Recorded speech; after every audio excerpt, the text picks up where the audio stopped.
শুক্রবার বা জুমার দিন, এই দিন সম্পর্কে কোরআন এবং হাদিস থেকে ঘেঁটে আমরা 14টা আমলের কথা একটা লম্বা বড় ভিডিওতে বলেছি।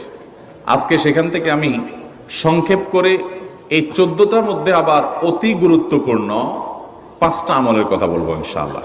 নাম্বার 1, সবচেয়ে বেশি যেটা করতে হবে পরিমাণে, জুমার দিন জুমার রাত বৃহস্পতিবার সন্ধ্যা থেকে নিয়ে শুক্রবার সন্ধ্যার আগ পর্যন্ত পরিমাণে সবচাইতে বেশি করতে হবে যে আমলটা, সেটা হলো দুরূদ শরীফের আমল।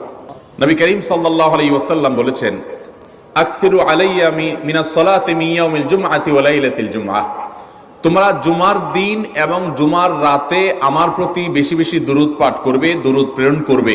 ফাইন্না সালাতাকুম মা'রুদাতুন আলাই, কারণ তোমরা যে দুরূদ পাঠ করো এটা আমার কাছে পেশ করেন আল্লাহর ফেরেশতারা, এবং রীতিমতো নামধাম সহকারে আল্লাহর একদল ফেরেশতা নিয়োজিত আছে। তারা বলেন, আল্লাহ, হে আল্লাহ রাসূল, আপনার অমুক উম্মত, অমুক অনুসারী, আল্লাহর অমুক বান্দা পৃথিবীর অমুক প্রান্ত থেকে, অমুক দেশ থেকে, অমুকের সন্তান, সে আপনার প্রতি দুরূদ পেশ করেছে জুমার দিনে, জুমার রাতে বা অন্য সময়ে।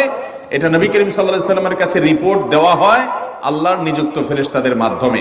এই জন্য শুক্রবার দিন এবং রাত, অর্থাৎ বৃহস্পতিবার সন্ধ্যা থেকে নিয়ে শুক্রবার সন্ধ্যা পর্যন্ত